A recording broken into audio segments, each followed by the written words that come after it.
Global influence, monetization power, and cultural reach. Are you one of the millions of Americans trying to crack the creator code? Do you dream of being the next Mr. Beast heir to the YouTube throne? On this week's Some Future Day, I sit down with Bloomberg's Aisha Counts, one of the sharpest minds covering the $500 billion creator economy. From Mr. Beast's chocolate empire to Ben Stiller's healthy soda venture, and even Dave Portnoy's surprising offer from the United States Department of Commerce. Mr. Beast has said, if you want to make something go viral, you have to do something that no one's ever done before. Something like shocking or big, something that can grab people's attention. Aisha says today's creators aren't just creating content, they're building brands, and they're reinventing Hollywood. We go deep on deepfakes, AI clones, and why Joe Rogan and Minecraft might be the future of global news and entertainment. The entire ecosystem is evolving. The ability to get attention from the media, the ability to draw eyeballs, it has an outsized impact. You can have a political career now because you're really popular on TikTok or YouTube, or you know how to use those platforms. Aisha, thank you so much for joining me on this awesome episode, the creator episode of Some Future Day.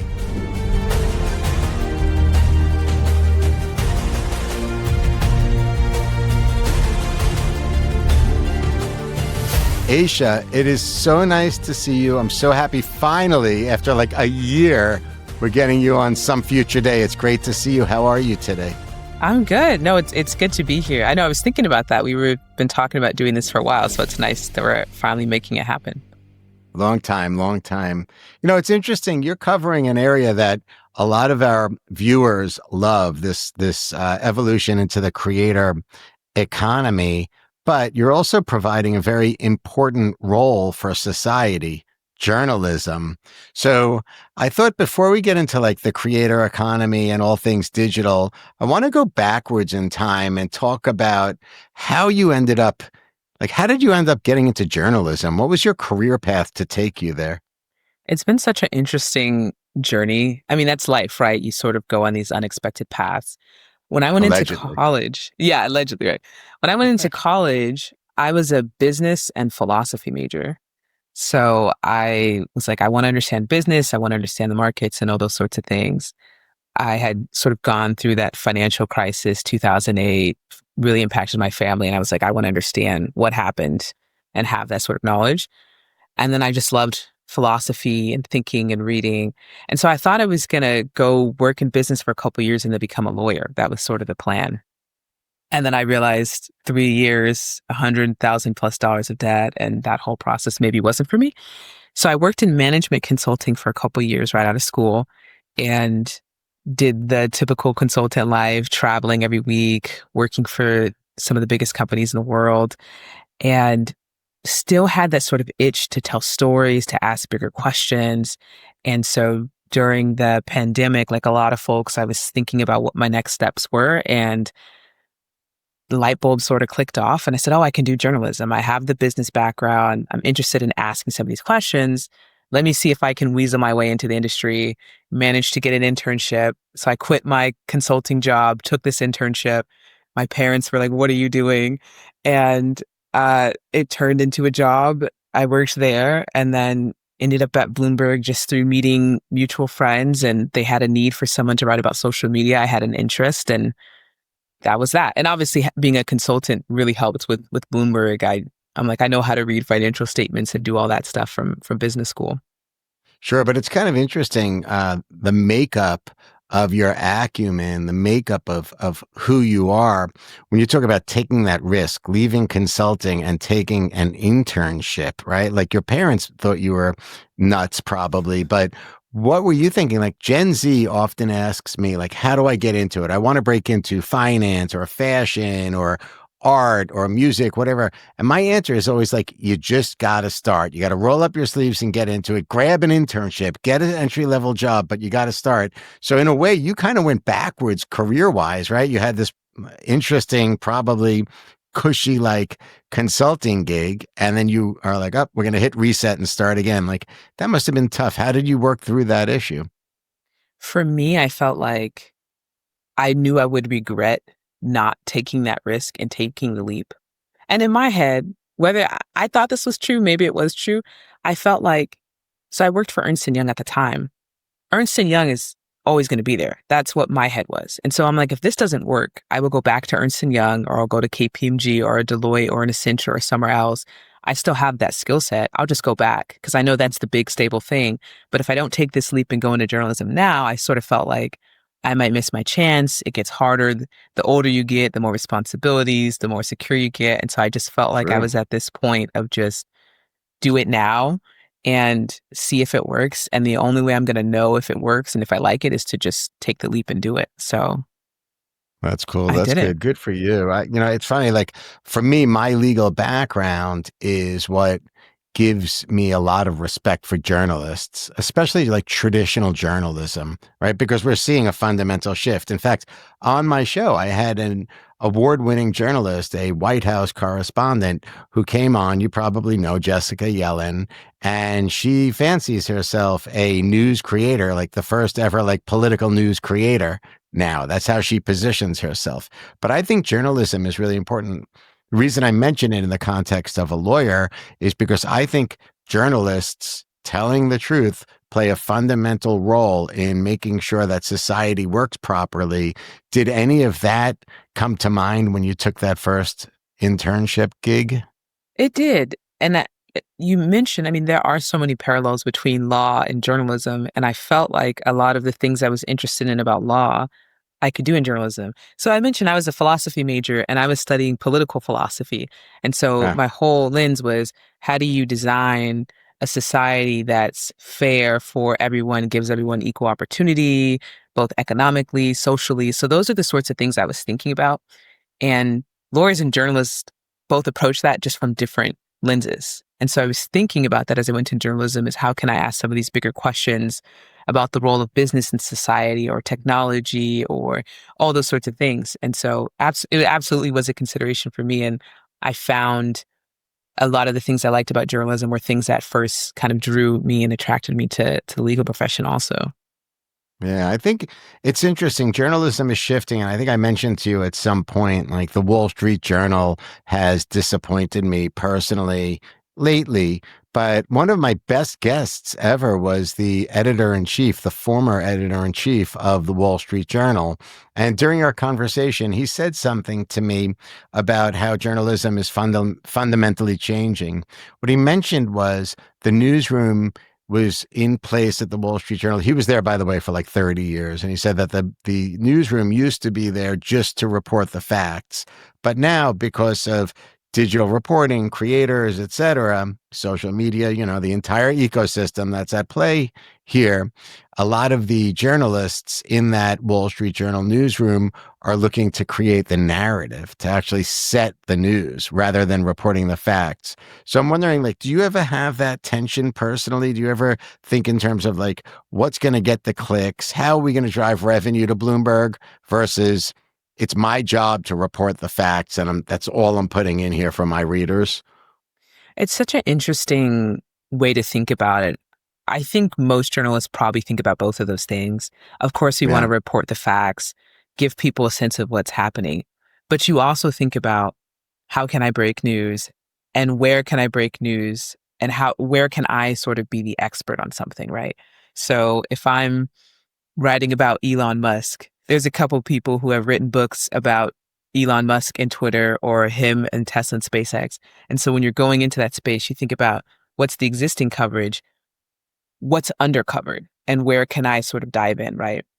So with Musk, I mean, it's hard to think about Elon Musk as being undercovered, but maybe Neuralink doesn't have as much reporting as Twitter does. true. Or maybe there's some more things to find out about Tesla because we've been so focused on Doge. And so you do sort of think about that in a way of like, where can I dive further and where can I sort of, one, not make a name for yourself in order to be known, but in order to be an expert on something so that sources come to you and tell you information. And it's sort of like this flywheel. You start breaking news on Doge.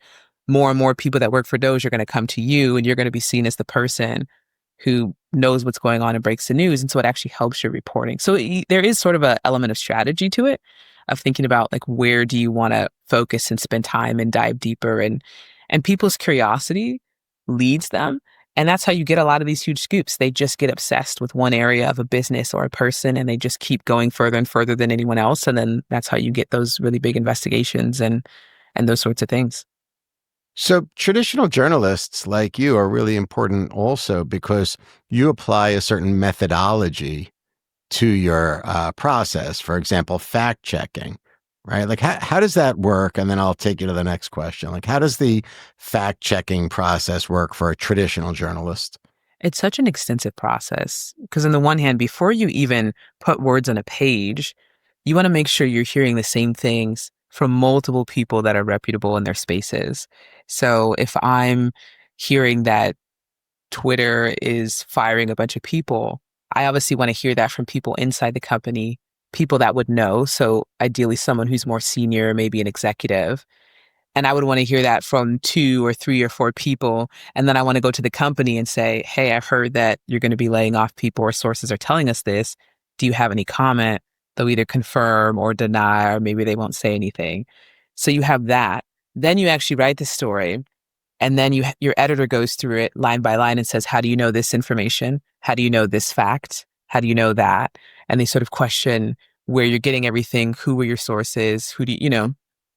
And so you do that. And sometimes you might go to legal review, and then you have another editor who will look at it. So it's a pretty extensive process because every single line, we have to make sure, how do we know this information and where did this come from? And can we trust it? Because every time we put out a story, it's my reputation on the line, it's my editor's reputation, and it's Bloomberg's reputation, right? If we're putting out something that's false. And then, of course, you put it out. And then if you make a mistake, then you correct it and you update the story and you put a note and say, hey, we got this wrong, and that whole process.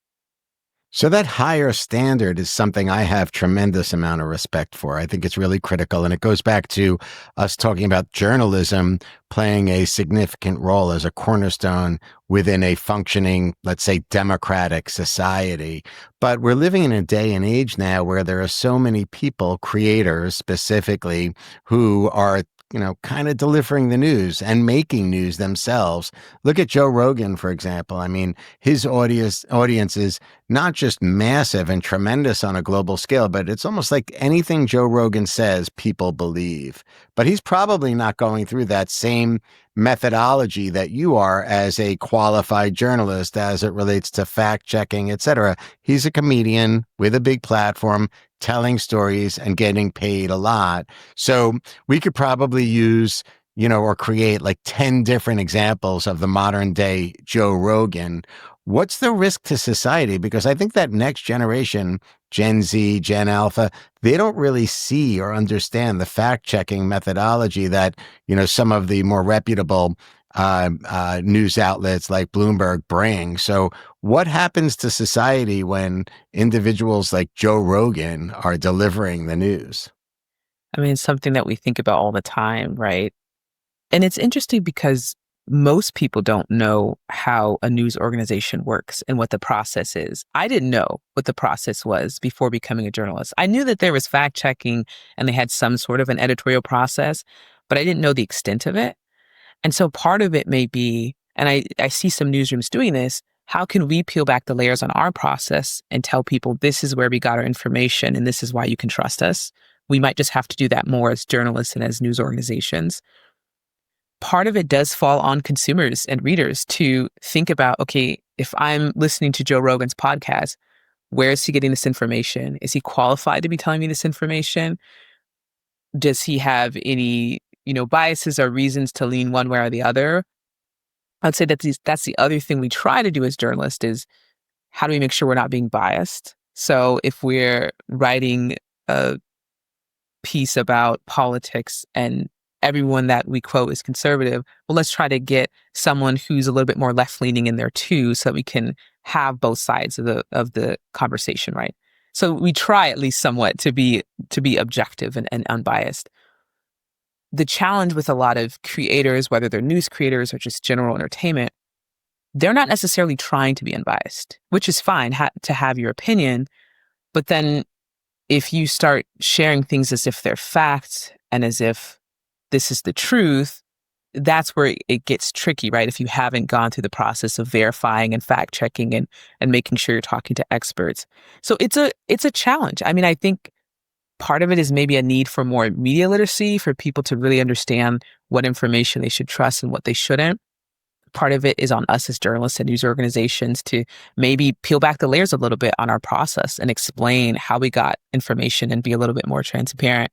But it's something we think about day in and day out. I mean, I spent the past 2 years or so writing about misinformation on social media and content moderation and how do you deal with the influx of information that's coming. Now you think about AI, the speed at which people can create or spread information that is partially true or maybe false or misleading.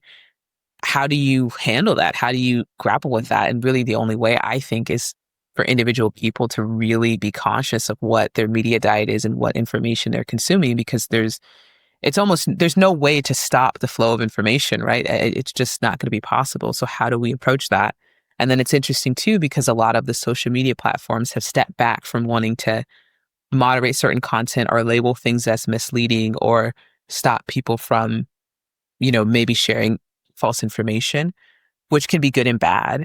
But the challenge is just there's going to be more information out there that potentially is untrue, right? But then you have to balance that with what they say free speech. And so it's just super complicated. And I don't think anyone has the answer, but it's something we think about all the time.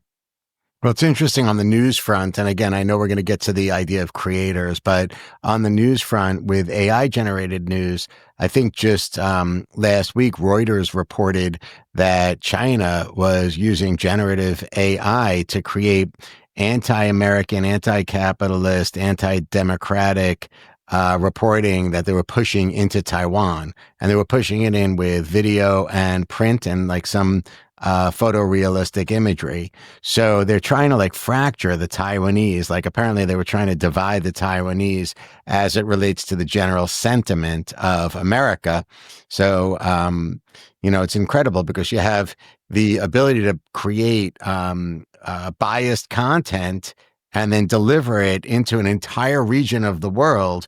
But look at the political ramifications when the quote unquote news is coming from a political entity. I've seen that a lot. I mean, even on Have you?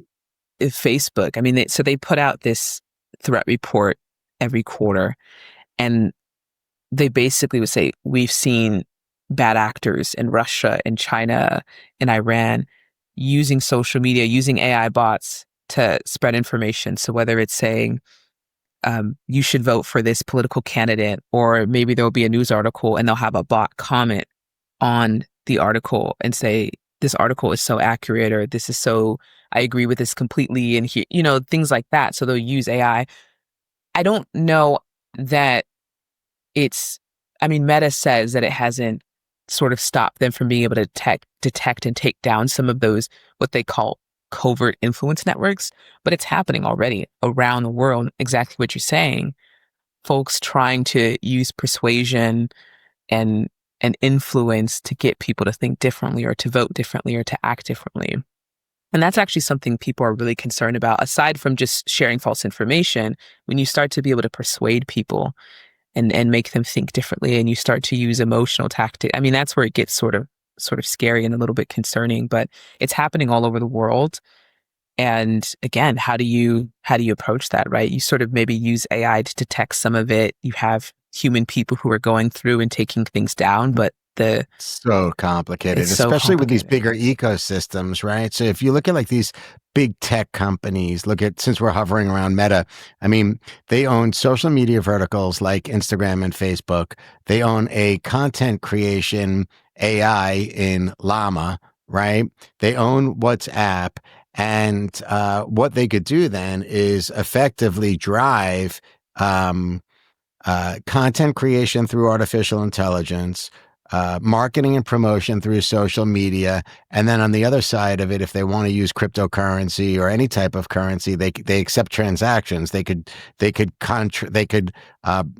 provide commerce across those two elements.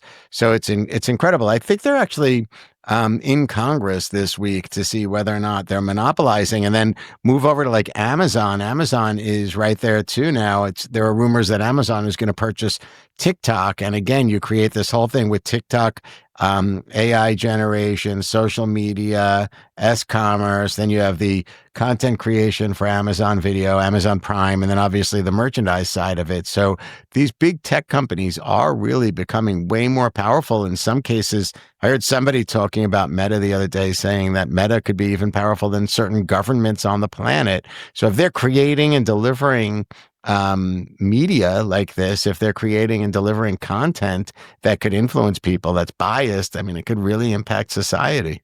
It could. I mean, you mentioned just the scope and scale. Meta has over 4 billion users across WhatsApp, Instagram, Facebook. And in some countries, Facebook is sort of like their internet infrastructure in some ways. There are so many businesses that do business through WhatsApp. Like it's especially in places like Brazil or India. And so the power, as you mentioned, it's not just, oh, let me share photos and videos with my friends. It's maybe our main platform to do commerce for our business or to talk to our customers. Maybe it's the sort of the infrastructure for us to access the internet and to access whether it's shopping or just leisure information. You mentioned Llama.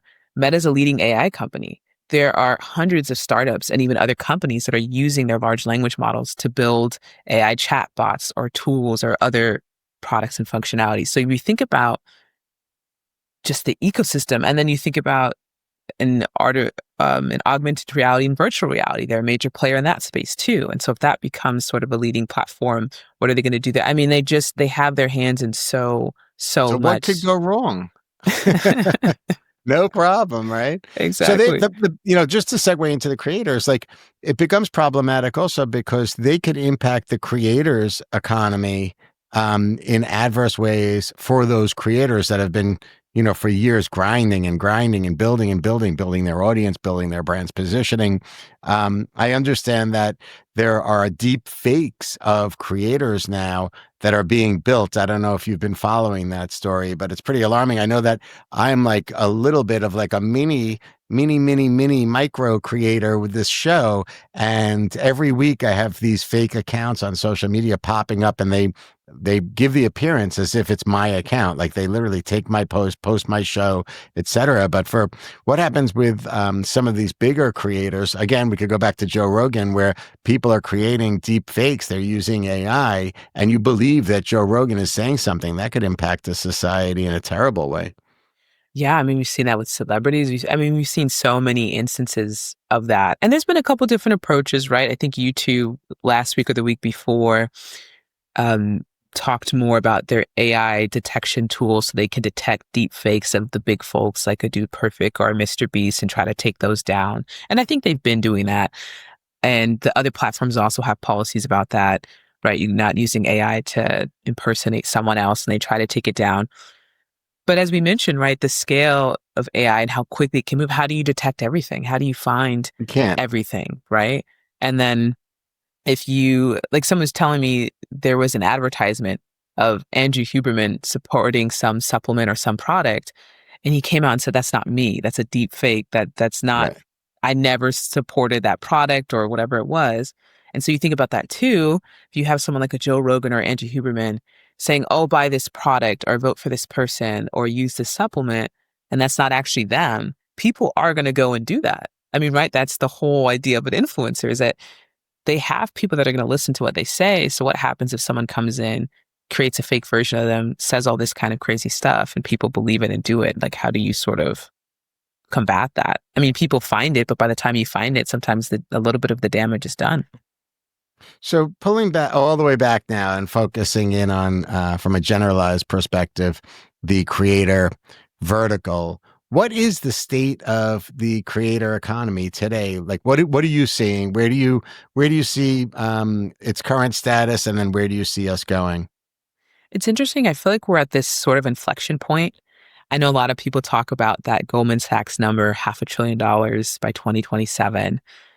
It's a huge number, obviously. I think that gives an indication of one, this industry is actually being measured. So the fact that Goldman Sachs is coming in saying, hey, this is how big it's going to be. 5-10 years ago, was Goldman Sachs doing that? No. So the size, the maturity, the amount of money that's going into the industry, I think is waking a lot of people up, especially in more traditional sectors. And then there's, with that, a sort of professionalization, at least that's how I'm saying it, where you have marketing companies and agencies that are actually measuring campaigns in a different way. So instead of saying, hey, we're going to find the biggest person on TikTok, we're going to find the D'Amelios and throw $50,000 at them. It's saying, okay, now we can actually see, here's the percentage of people that buy something that the D'Amelios promote. So we can see their conversion rate. We can actually measure ROI. We can see how much we spent on this brand, how many people it reached, what the demographics are. So the amount of data is a lot more. So that's the professionalization. So marketers and agencies and brands are getting a lot smarter about which creators we work with, who can actually help us reach our objectives. And so that's led to a lot of these sort of like mid-size or maybe smaller creators being able to get these brand deals because they have these super active and engaged communities and people actually click and buy and those sorts of things. So that's one end on the advertising side. The tools for creators are getting more sophisticated. So many AI tools. I mean, we're using Riverside right now, right? That's a big one that a lot of folks use to help you more quickly edit your podcasts and different things. There's all sorts of AI tools for like dubbing and translating YouTube videos, for being able to edit more quickly, for being able to take a podcast and chop it up into bite-sized pieces that you can throw on TikTok or Instagram. So there's that end of things. The platforms are obviously changing.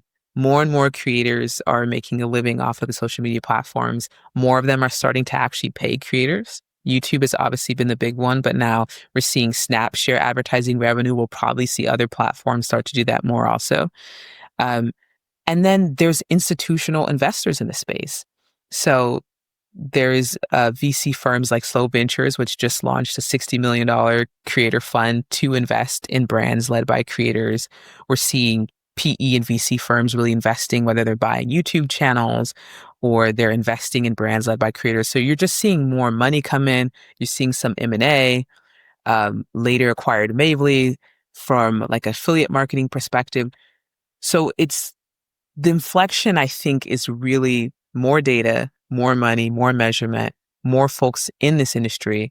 And then you're seeing some of these big brands and companies really start to pay attention, whether it's a Unilever saying, hey, we're going to up our marketing spend on influencers to 50% of our total, marketing spend or whatever it is.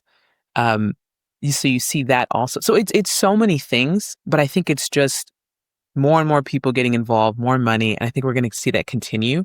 And then you're going to start to see like, where is the real value for investors and for some of these big companies? And we're still trying to figure that out, right? Like which startups are going to emerge, which creators are going to go on and create billion-dollar brands, the next Disney or whatever it is. And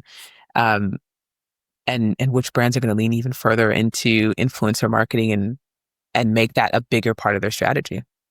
Yeah, it's really interesting. So what you're talking about is like the formation of an entire creator commercial ecosystem where it's just perhaps the content creators at the center, but then you have these specialized entities to support executing, right? So it's the advertising agency on the data analytics piece. I'm sure that specialized lawyers and accountants are coming into play and beyond.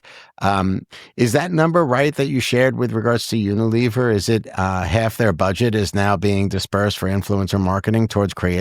I can't remember if it was 50% of their like social media marketing budget or 50% of their marketing budget. I'll have to go look it up, but whatever it was, they're increasing their spend with influencers about 20-fold, which is huge. Yeah, it certainly says a lot. And I like this separation that you're creating as far as like the big names and then the experts, the small micro influencers, the experts in their area. I always feel from an advertising agency perspective that it's the smaller experts that actually trigger the sales, right? Especially if you're, very trustworthy. Like, for example, I know that people look at their Peloton instructors as knowing everything possible in that genre. So if those Peloton instructors want to sell gear, equipment, devices specific to cycling, most of their fans don't even hesitate. They just trust and they buy. Versus the bigger side, I think you mentioned earlier, Mr. Beast. I mean, we got to get into Mr. Beast for a second. We've never spoke about him before on this show, but he is really at the top of the mountain now. I mean, he's just so impressive with what he's built and what he continues to build. I know that you recently wrote a story, if I understand correctly, where he's generating now more revenue from merchandise like chocolate. Is that correct? Versus the content that he's creating itself? Yeah, he did $250 million of revenue in chocolate last year. I mean, it's 250 million. 250 million, which is wild to think about. And it's sort of the economic engine for his videos. He loses money on his videos most of the time, either because he's giving away a lot of money, or I think he spends about $4 million for each video on average. And so to recoup that, 4 million right, production budget per video? per video. Wow. Yeah, That's on average. huge. That's bigger than any like Gucci, Vuitton, any of their campaigns. That's massive. It's huge. And if Wow. you think about the scale of what he's doing, right, it sort of makes sense if he's traveling to the most dangerous places in the world and he's flying all around the world and you bring the crew there. And yeah, I mean, he has hundreds of people that work for him. So he's just taken it to a whole different scale, right? I mean, there are just not many people at his level, but that's an indicator of the potential of this industry. You think about, he has his YouTube channel, of course, the sort of media engine. He had the #1 unscripted show on Amazon with Beast Games. He has Feastables, which did the $250 million in sales. He has another brand, Lunchly. He had a chain of restaurants called Mr. Beast Burger. I think he's no longer involved. There were some lawsuits and things like that. He has a software company called ViewStats that does analytics on YouTube. And he's planning to launch more companies and more brands all under this umbrella of, Beast Industries, and all sort of supported by this media engine of, we're going to have a video every week and we're going to promote our products in the video. And I mean, it's just massive, right? And then he has, I think, 360 million subscribers right now on YouTube, probably more than that. So he's really Incredible. building this diversified company, and he's been raising money at a $5 billion valuation. Could there be an IPO in the future? I mean, the potential is pretty wild.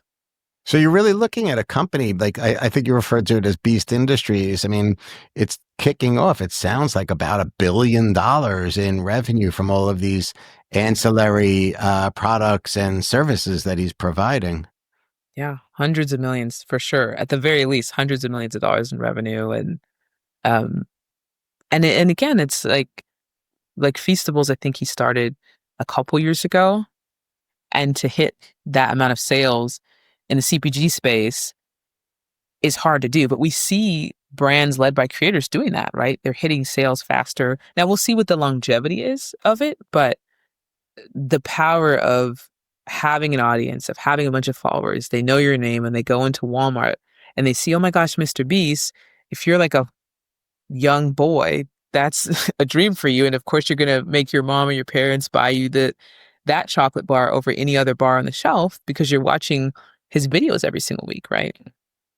So you have these legacy businesses, like Pepsi's been a client of mine for over a decade. Hershey's got to be like totally concerned about this type of a situation. So what are you seeing legacy brands do to push back on these trajectories? I mean, the fact that you're saying he was able to like put a product into the marketplace and in 2 years get, huge traction and consumption. It's massive. So how are the legacy industries reacting? It's a good question. If they're smart, I think that they will partner or maybe acquire. So Feastables, for example, is in Walmart. Walmart actually is interesting because they've given shelf space to a lot of these creator-led brands. So Jake Paul last year, I think in the summertime, launched a men cares brand called W. Yeah. And when he launched it in Walmart. So Walmart was early in saying, okay, this is an untested product, but because of Jake Paul, who he is, his brand, how many people follow him, we're going to put that in stores. That doesn't normally happen, right? You normally have to like sort of prove yourself in smaller regional grocers or the gas station, whatever. And then you kind of move up to the Walmart. So I think you see instances of that where it's like, okay, we're going to give shelf space or we're going to partner with these folks. Because it can be sort of a win-win, right? You get more people into your store, you get that younger demographic. I think about the NFL has a creator program. So they're inviting creators to the Super Bowl and to all their big events. And so I think folks are trying to figure out how to partner with creators and do it in different ways. Maybe they'll invest in a creator brand. Maybe they'll partner with them. So there's a few different companies that will say, hey, we're going to work with an influencer. We'll help you deal with the distribution and the packaging and actually building the product. And we'll have, whatever equity stake, we'll do sort of a joint venture. So I think it's those sorts of things. Or if you think about Hollywood, right? You think about the Jake and Logan Paul have their reality show on Max, and then Mr. Beast obviously has Beast Games on Amazon. So it's saying, okay, we're going to give a deal to this creator to bring their content onto our platform, co-create something with them. So I think those are the approaches that folks will take. It's just so if you're gonna like really highlight one CPG company, let's say, that has done a great job at bringing creators into the brick and mortar marketplace, who do you think did it the best? It's a good question. Like on the retailer end, like the Walmart end, or like the actual companies that are like either either way, like whether it's a brand or a retailer, like who do you think is doing it the best? I think it's interesting, like in the Walmart example with Jake Paul, clearly they're buying his community. The product is strong. The product, as I understand, stands on its own, but he's polarizing. Like a lot of people don't like him for one reason or another, but yet Walmart, this mass brand, sees the power of his loyal following, right? Regardless of the people that don't like him. So they're taking a risk. But if you were going to like hover around some other brand and say, look, these people get what's happening with creators, which brand would you point towards? I mean, there's so many in the beauty space, like the Ulta Beauties and the Sephoras. I mean, they've obviously been huge on, and probably early on, partnering with creators from more of the marketing perspective and finding these beauty influencers and putting their products in their stores. So the beauty in general, right, was one of the sort of early categories, I would say, of like influencer marketing. So there's definitely folks in that space. Amazon is an interesting one in the creator space because they have a lot of creators that have their Amazon storefronts, are using the affiliate links. They have folks going live. They've invested in creator economy startups like Spotter, which sort of buys the back catalog of YouTubers. They obviously have Beast Games. So they're one that is kind of interesting because they have played in the space for a while now, I would say, mostly on the sort of like affiliate link end. Trying to think of another one. I mean, obviously, like a Netflix has done some shows with creators over the years. They tried a bunch of different folks there. So there's a few companies that are sort of doing different things. I think a lot of companies are still doing the more of the traditional marketing end of things of like, how do we push into influencer marketing? And that's a lot of the fashion and lifestyle and beauty brands.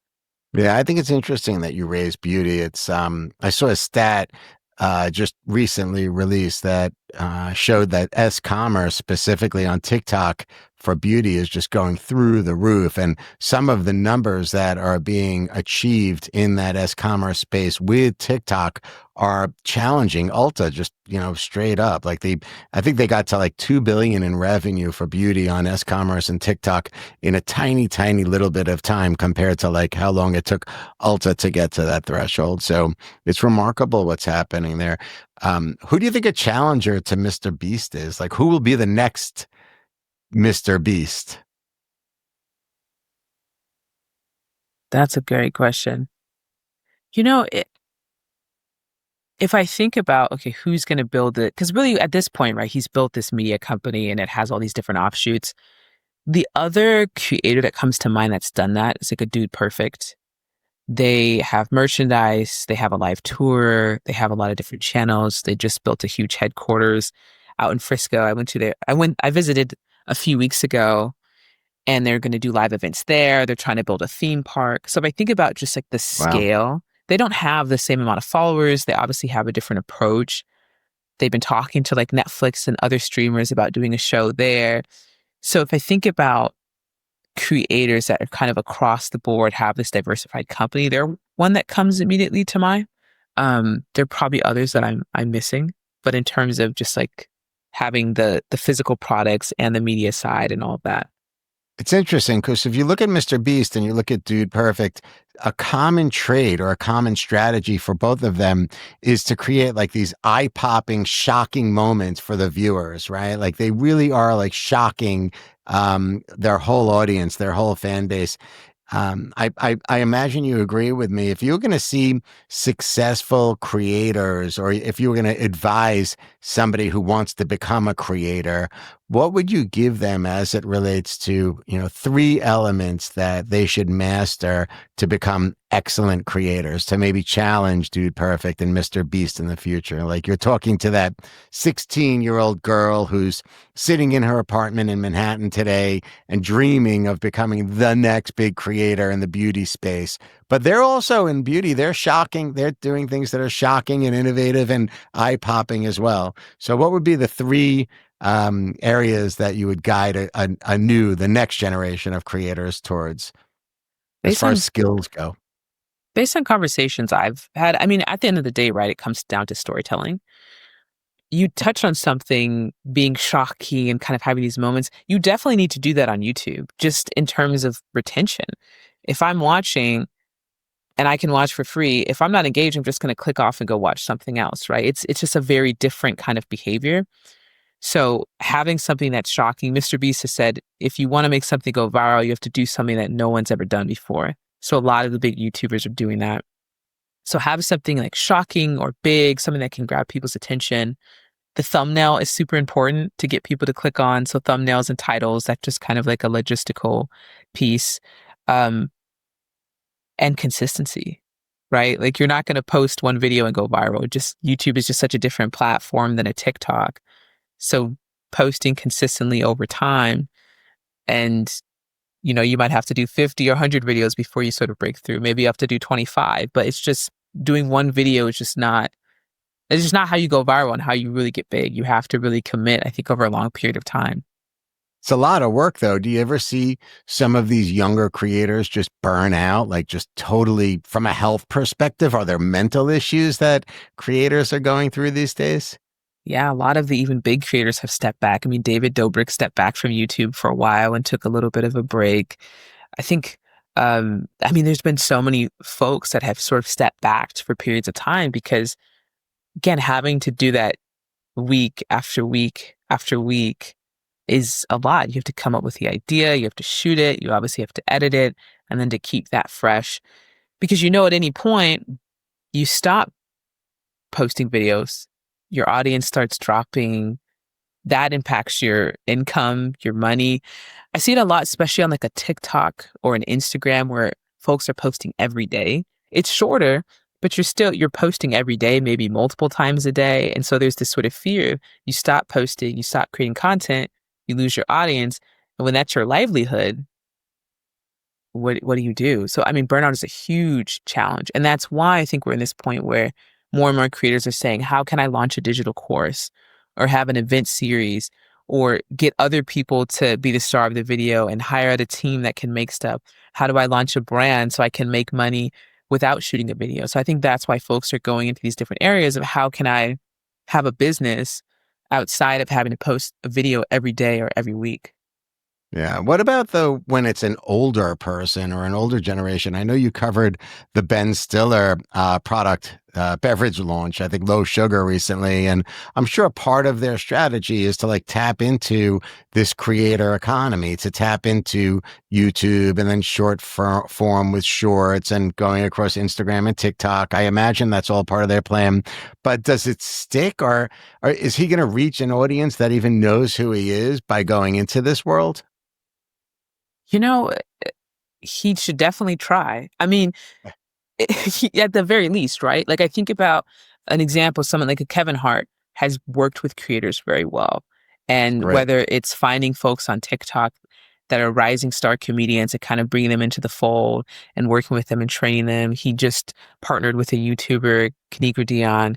She makes like scripted series on YouTube. He just partnered with her to produce films that can be in theaters. So there are folks who are really leaning into it. And I think you should, right? One, to reach a new audience, but also it's just where the eyeballs are going. Like YouTube has more watch time on connected TVs than Netflix and Disney. So if you think about Wow. the future and what young people are watching and where they're spending their time, if you're in more traditional media or entertainment and everything that's going on there, whether it's the writer strikes, less people in writers' rooms, less directors, less producers, less shows, there's less jobs, and where the attention, where the eyeballs are, where the future is going, it would behoove you to have your kind of your toes in both areas, right? Like, sure, do the traditional stuff. I don't think TV's going to go away forever, right? We still have books. Books haven't gone away. But there is a new generation that's spending more and more time on YouTube. And so if you can play in that space or partner with people that are in that space, why not do that? For sure. And then we're seeing brands coming out of YouTube and other areas of from the creator economy that are trying to go back towards legacy distribution platforms. So you highlighted a bunch of them with Amazon and Netflix, but of course I'd be remiss to fail to mention the Minecraft movie that came out. And, recently on this show, on some future day, we had the creator for Ryan's World, the movie that came out that was released in traditional theaters. So what's your take on Minecraft launching in the movie theater? I mean, I think it's done the most of any video game movie ever, I think is what the stats are. I mean, it just absolutely blew up at the box office. From what I'm hearing from folks, I think it's a couple things. I mean, one, again, the younger generation on Minecraft day in and day out. So they adapted it, but they made it feel kind of like Minecraft, the movie itself. Like they didn't try to deviate too much from what it is. And so all these kids, of course, like it was funny because I work over by that Westfield Century City Mall, and they had a huge like Minecraft activation. So they had some of the characters out in the mall, and you could like walk around, and every kid that walked by just freaked out and was like, "Oh my gosh, we have Right. to go down there, and I want to sort of be in that world." And so I think, I mean, that's perfect example of the creator economy and going where audiences are. Yes, it's a studio movie, but knowing that these kids are living and spending all their time in Minecraft, you make a movie about that, you make it actually feel like the game, people are going to show up. But again, it hasn't always worked, right? There's been so many failures of these video game movies, so it's sort of interesting. It's creating all of these slashers. I used to use this adjective to describe one of my clients, Karl Lagerfeld, the former creative director of Chanel and Fendi. He would talk to me, and I was the one that helped organize his movie deal with Zoolander. And then I put him into different deals with like Pepsi and beverage companies. And I would refer to him as a slasher because he was an amazing apparel and accessories designer. He was an amazing photographer and a curator of music. And it was just like slash, slash, slash. But now we're seeing this thing where people that are slashers perhaps have more success. So, like, I know you also covered David Portnoy recently, and he's kind of like a modern day slasher. He started off as a traditional sports journalist, and then he like ramped up his personality. He's like, a critic of pizza, and he's created a whole conversation with his audience in cryptocurrency now, and it goes beyond. But then all of a sudden it shifts again now, and you wrote about this, I believe, where the United States Department of Commerce offered him a role in the government. So I don't know. For some reason, all of this seems like it's not so good. Is there a better reason for people to just stay in their lane? Should David Portnoy ever be presented with an opportunity to work in the government? Or is he just like, again, another person that's like shocking people all day long, creating original content, tapping into his network and doing great with Barstool, doing great with, critiquing pizza. But do we need him in the United States Department of Commerce? I don't think so. But that's also, I mean, think about our world now. I mean, some folks have called Trump the first reality TV president in some ways, right? For sure. The ability to get attention from the media, the ability to draw eyeballs is it has an outsized impact. You can have a political career now because you're really popular on TikTok or YouTube, or you know how to use those platforms, right? Like a lot of folks obviously credit I mean, there's various reasons that Trump won, but some folks credit his ability to go on these podcasts, to work with some of these up and coming influencers. The Republican Party in general has been really active about training the next generation of political stars and saying, hey, we see potential in you. We're going to train you how to use social media, Is how to that get right? your voice out, and how to build an audience. Yeah. I didn't know that. Wow. And so there's organizations like Turning Point USA that have like an ambassador program, and they basically will help folks and train them how to be the next voices. So in the political sphere, if you think about the ability to build Interesting. a business, we were talking about CPG. If you have a massive audience, and then I go to you and say, hey, I want to start a beauty brand, and I have 100 million followers, of course they want to do that because at least some of those people are going to buy it. Books. A lot of books are going viral on TikTok and then they become bestsellers and then it turns into a movie, Colleen Hoover, and It Ends With Us. And I won't get into the Blake Lively and Justin Baldoni drama, but she got popular on TikTok and then blew. So the ability to gain attention online allows you to launch a political career or launch a brand or get a best-selling book or get a movie deal or get a deal with I mean, it's totally sort of changed how people get prominence in different areas.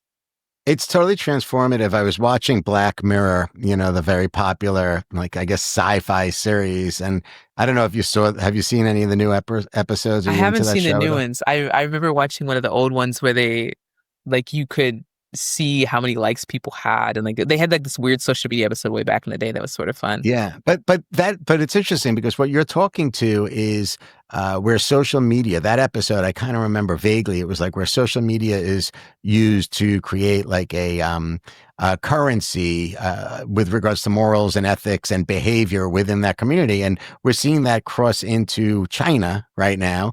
And that concept, right? If you behave a certain way, you could have access to more.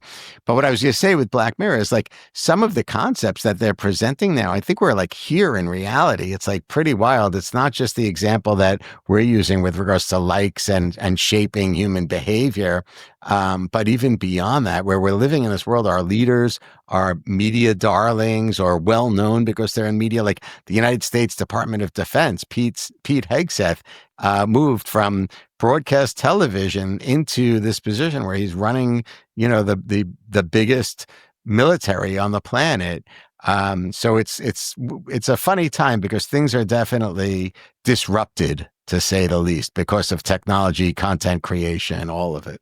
And it's not always good, right? As you sort of mentioned earlier, just because you can get attention doesn't mean that you're necessarily qualified for a certain position, but it's one of those things where sometimes the loudest person in the room is seen as an expert, whether right or wrong.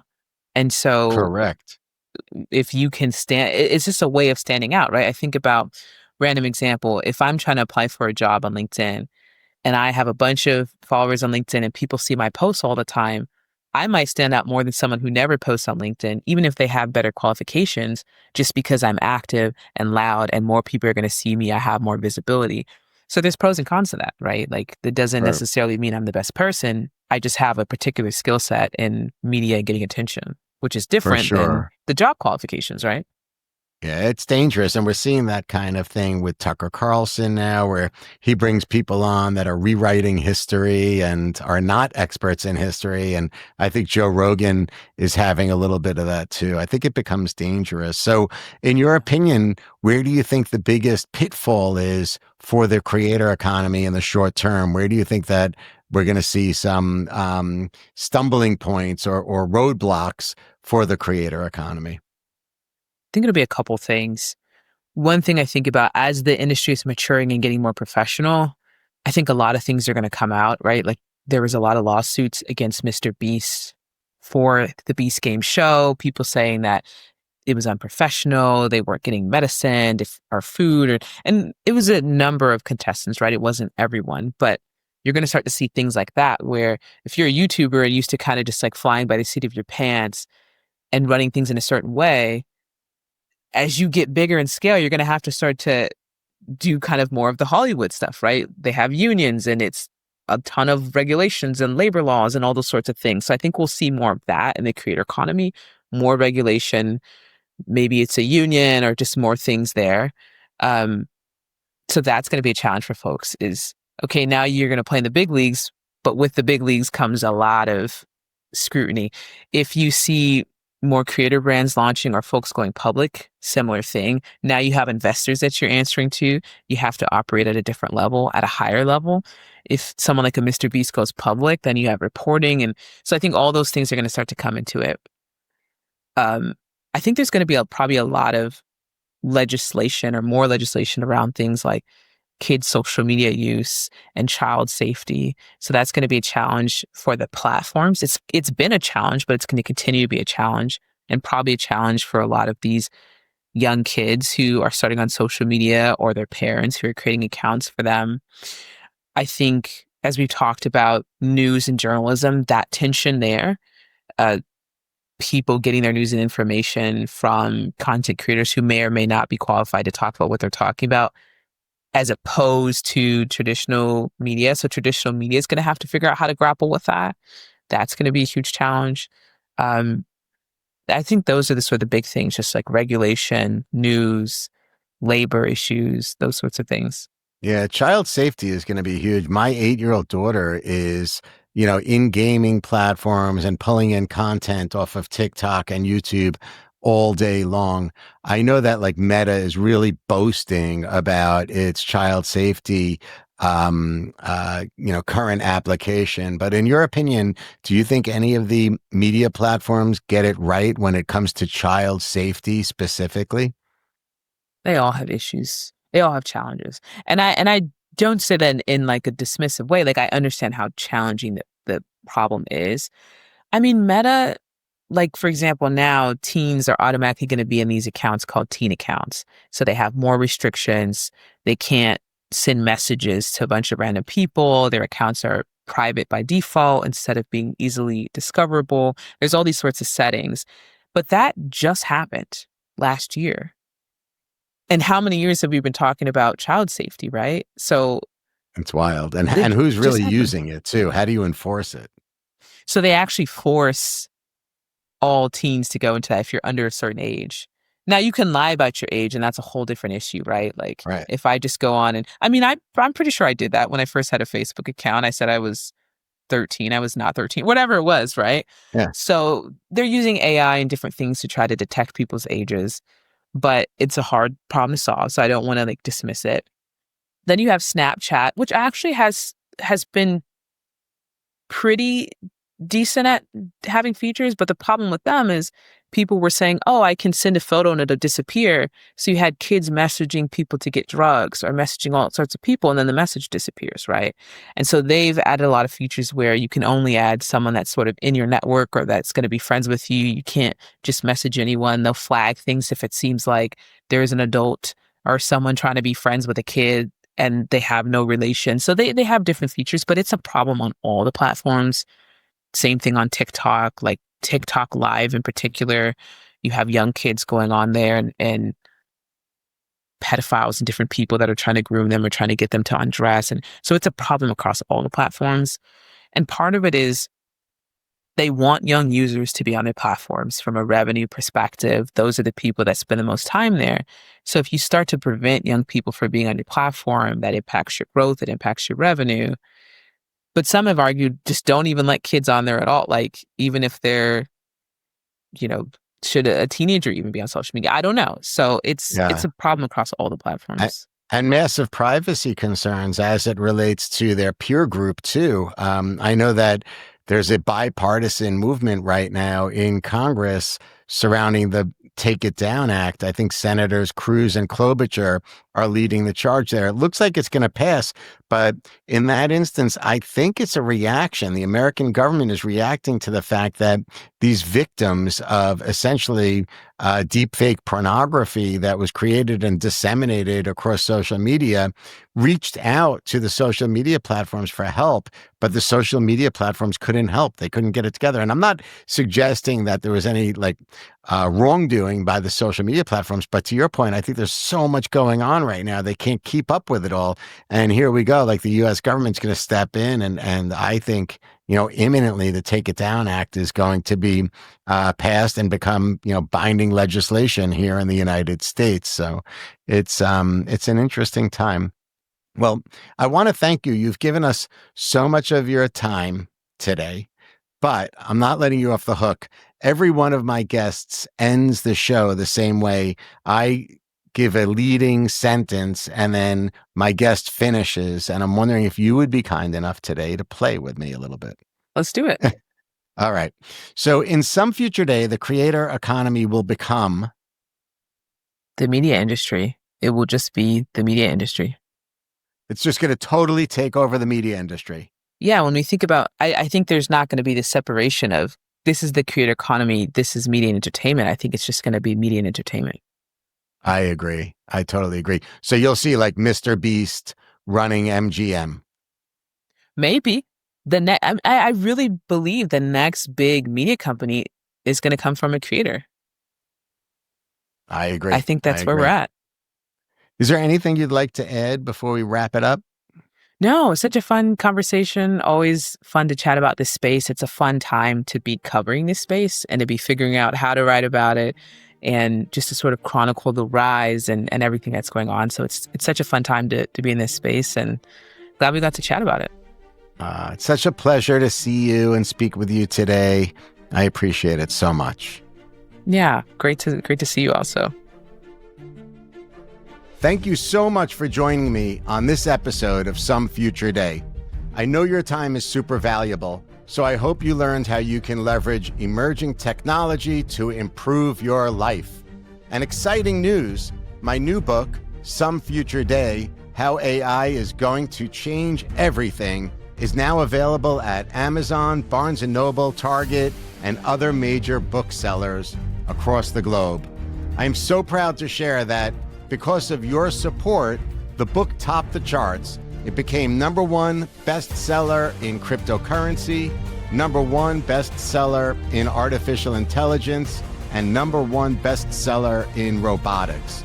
So, if you're curious and ready to learn how AI can enhance your career, your community, and your family, get yourself a copy today.